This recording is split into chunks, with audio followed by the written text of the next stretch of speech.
പെൺകുട്ടി ആ സമയത്ത് ഒച്ച വെക്കുന്നു. ഈ ഒച്ച പുറത്ത് കേൾക്കാതിരിക്കാൻ, നമുക്കറിയാം പുലർച്ചെ സമയത്താണ്, അപ്പോൾ ഒച്ച വെച്ചാൽ നാട്ടുകാരൊക്കെ ഓടിക്കൂടും ഉള്ള ഒരു സാഹചര്യത്തിൽ ഈ പുറത്ത് കേൾക്കാതിരിക്കാൻ കൈകൊണ്ട് പെൺകുട്ടിയുടെ മുഖത്ത് അമർത്തുന്നു. പെൺകുട്ടി അബോധാവസ്ഥയിലാകുന്നു. ആ സമയത്ത് ഒരു അല്പനേരം കൂടി ഈ യുവാവ് അവിടെ നിൽക്കുന്നുണ്ട്. ഈ കുട്ടി മരിച്ചു എന്ന് ഉറപ്പിക്കുന്നതിന് വേണ്ടി 7 മണിയോടുകൂടിയാണ് യുവാവ് ആ സ്ഥലത്തു നിന്നും വീട്ടിന്റെ പുറകുവശത്തെ മതിൽ ചാടി രക്ഷപ്പെടുകയും ചെയ്തത്. ഈ CCTV ദൃശ്യങ്ങൾ അത് കൃത്യമായി കിട്ടുന്നില്ല. കാരണം ഈ പെൺകുട്ടിയുടെ വീട്ടിന്റെ പുറകുവശത്തുകൂടിയാണ് യുവാവ് ചാടി രക്ഷപ്പെടുന്നത്. അത് പോലീസിനോട് കൃത്യമായി വിവരിച്ചു നൽകുകയും യുവാവ് ചെയ്തിരുന്നു. അതിനുശേഷമാണ് പെൺകുട്ടി ഞായറാഴ്ച വൈകുന്നേരം 4 മണിയോടുകൂടി പെൺകുട്ടിയുടെ ബന്ധു ആ വീട്ടിലേക്ക് വരുമ്പോൾ അബോധാവസ്ഥയിൽ കയ്യിലെ മുറിവിൽ ഉറുമ്പരിച്ച നിലയിൽ ഈ പെൺകുട്ടിയെ കാണപ്പെടുന്നു. ഉടനെ ആശുപത്രിയിൽ എത്തിക്കുന്നു. പക്ഷെ അപ്പോഴേക്കും ബോധം കിട്ടിയിട്ടില്ല. ഡോക്ടർമാർ പറയുന്നത് പ്രകാരം അന്ന് തന്നെ വെന്റിലേറ്ററിൽ കുട്ടിയെ പ്രവേശിപ്പിക്കുകയും ചെയ്തു. 2 ദിവസം ഈ യുവാവിനായി പോലീസ് ഞായറാഴ്ച രാവിലെ ഈ വൈകുന്നേരത്തോട് ഇത് അറിയുന്നു. തിങ്കളാഴ്ച രാവിലെ വരെ പോലീസ് ഈ യുവാവിന് വേണ്ടിയിട്ടുള്ള തിരച്ചിൽ നടത്തുന്നുണ്ടായിരുന്നു. പക്ഷെ യുവാവ് വീട്ടിലേക്ക് എത്തിയില്ല എന്ന് പോലീസിന് വിവരം ലഭിക്കുന്നു. പക്ഷെ യുവാവിന്റെ തന്നെ നാട്ടുകാരുടെ സഹായത്തോടു കൂടിയാണ് അനൂപിനെ പോലീസിന് പിടികൂടാൻ കഴിഞ്ഞത്. അനൂപ് നിരവധി ക്രിമിനൽ കേസുകളിലുള്ള ആളുകൂടിയാണ്.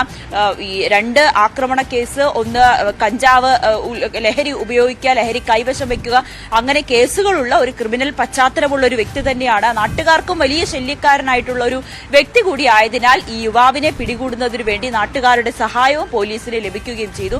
അങ്ങനെയാണ് പ്രതിയെ കസ്റ്റഡിയിലെടുക്കുകയും വിശദമായ ഒരു പകൽ മുഴുവൻ നീണ്ട ചോദ്യം ചെയ്യലിനൊടുവിൽ അവസാനം പ്രതി കുറ്റം സമ്മതിക്കുകയും ചെയ്തത്. കൊല്ലുക എന്നൊരു ഉദ്ദേശത്തോടുകൂടി തന്നെയാണ് ആ വീട്ടിലേക്ക് എത്തുകയും ഈ പെൺകുട്ടിയെ മർദ്ദിക്കുകയും ഒക്കെ ചെയ്തതെന്ന യുവാവ് കുറ്റം സമ്മതിക്കുകയും ചെയ്തു. പിന്നീടാണ് പെൺകുട്ടിയുടെ അമ്മ യുവാവിനെതിരെ പരാതി നൽകി. പെൺകുട്ടിയുടെ അമ്മ പറയുന്നത് ഇതിനു മുൻപും ഈ യുവാവ് ആ വീട്ടിലേക്ക് വന്നിരുന്നു. ഒരു ദിവസം പള്ളിയിൽ പോയി തിരിച്ചു വന്നപ്പോൾ യുവാവ് വീട്ടിൽ നിൽക്കുന്നത് കണ്ടു. അന്ന് ഈ അമ്മ ഇവർക്ക് ഒരു വാണിംഗ് കൊടുത്തിരുന്നു.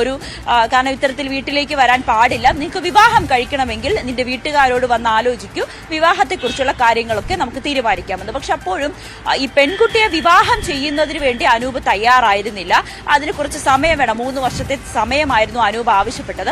അങ്ങനെയാണെങ്കിൽ ഇങ്ങനെ വീട്ടിൽ വരുവാനോ ഇവളുമായി ഇത്തരത്തിലുള്ള പ്രശ്നങ്ങൾ ഉണ്ടാക്കുവാനോ അവളെ മർദ്ദിക്കുവാനോ പാടില്ല എന്ന് അമ്മ മുന്നറിയിപ്പ് നൽകി. ആ സമയത്ത് ഈ യുവാവ് അമ്മയെയും ഭീഷണിപ്പെടുത്തുന്ന ഒരു സാഹചര്യം ഉണ്ടായി. അമ്മയെ കൊല്ലുമെന്ന് ഭീഷണിപ്പെടുത്തുന്നു. ഈ പെൺകുട്ടിയോട് പലപ്പോഴും ഈ അമ്മ പറഞ്ഞു വിലക്കിയിട്ടുണ്ടായിരുന്നു, യുവാവിന്റെ നിന്നും അടുത്തേക്ക് പോകരുത്, അല്ലെങ്കിൽ യുവാവുമായിട്ടുള്ളൊരു ബന്ധം സൃഷ്ടിക്കരുത്, അത് ഉപേക്ഷിക്കണമെന്ന് പലതവണ അമ്മ മുന്നറിയിപ്പ് നൽകി. പക്ഷെ ആ പെൺകുട്ടിയും അത് കൂട്ടാക്കിയില്ല. അമ്മയോട് വളരെ രീതിയിൽ മോശമായി പെരുമാറുകയും അമ്മയുമായി നിരന്തരം വഴക്കുണ്ടാക്കുമായിരുന്നു എന്ന് നാട്ടുകാരും സ്ഥിരീകരിക്കുന്നുണ്ട്.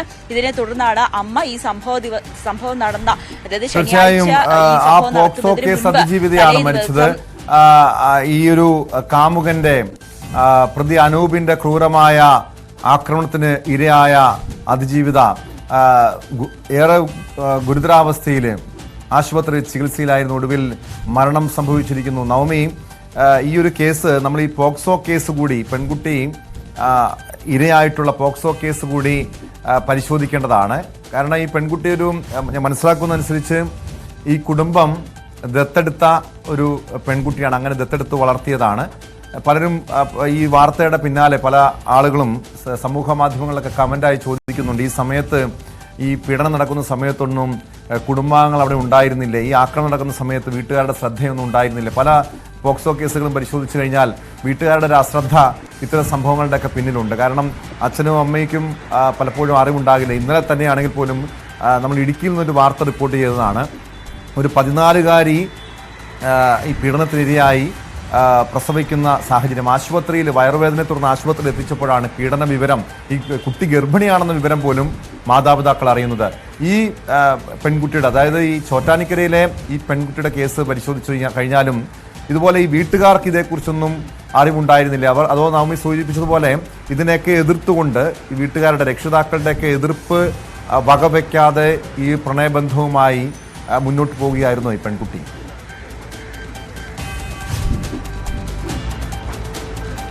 ടോം പറഞ്ഞത് തന്നെയാണ് ശരി.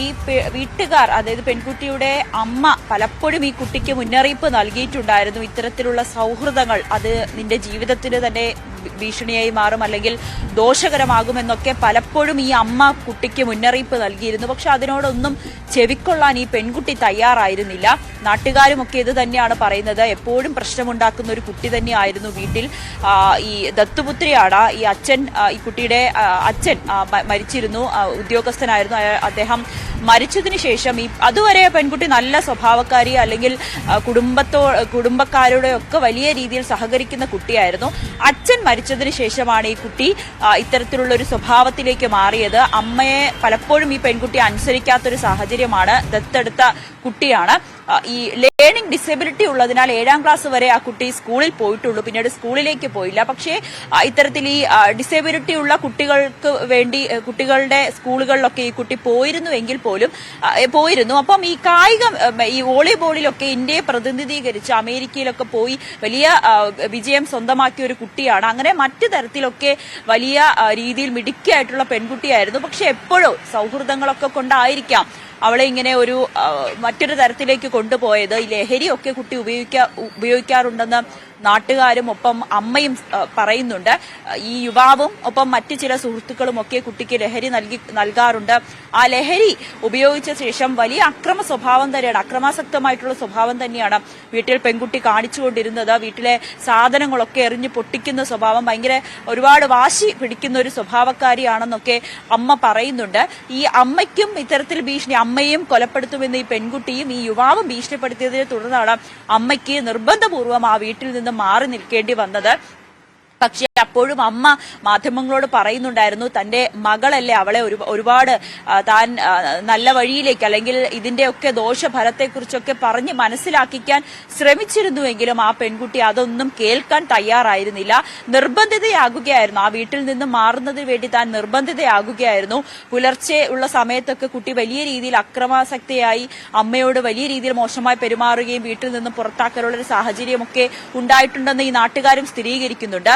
ഈ യുവാവ് അവിടെ എത്തി വീട്ടിന്റെ മുൻവശത്തൊക്കെ വാഹനം മറ്റുള്ളവർക്ക് പോകുന്നതിന് തടസ്സമാകുന്ന തരത്തിലൊക്കെ വാഹനം നിർത്തുന്നതൊക്കെ ഈ നാട്ടുകാരെല്ലാവരും ചേർന്ന് ഈ യുവാവിനെതിരെ പരാതിയും നൽകിയിരുന്നു. പക്ഷെ അപ്പോഴൊന്നും ഈ പെൺകുട്ടി ഈ യുവാവിനെ പിന്തുണയ്ക്കുന്ന രീതിയിൽ, അല്ലെങ്കിൽ അമ്മയെ തള്ളുന്ന രീതിയിലൊക്കെയുള്ള പ്രതികരണമായിരുന്നു പോലീസിനോടൊക്കെ നടത്തിയിരുന്നത്. അങ്ങനെ അമ്മയ്ക്ക് പോലും ആ പെൺകുട്ടിയെ നേർവഴിയിലേക്ക് കൊണ്ടുപോകാൻ പറ്റാത്തൊരു സാഹചര്യത്തിലാണ് അമ്മയും ആ വീട്ടിൽ നിന്ന് പോകേണ്ടി വന്നത്. മറ്റ് ബന്ധുക്കളോടൊന്നും തന്നെ ഈ പെൺകുട്ടി സംസാരിക്കുകയോ ഇടപെടുകയോ ഒന്നും തന്നെ ഉണ്ടായിരുന്നില്ല. അവരെ ഒന്നും കേൾക്കാൻ പോലും ഈ പെൺകുട്ടി തയ്യാറായിരുന്നില്ല എന്നുകൂടി പെൺകുട്ടിയുടെ അമ്മയും നാട്ടുകാരും ബന്ധുക്കളും ഒക്കെ സ്ഥിരീകരിക്കുന്നുണ്ട്. അങ്ങനെ തന്നെയാണ് ഈ പെൺകുട്ടി യുവാവുമായി അടുപ്പത്തിലാകുകയും ആ യുവാവിൽ നിന്നും ഇത്രയും വലിയൊരു ക്രൂര പീഡനം ആ പെൺകുട്ടിക്ക് ഏൽക്കുകയും ചെയ്തത് ഈ ഒരു സാഹചര്യത്തിലായിരുന്നു.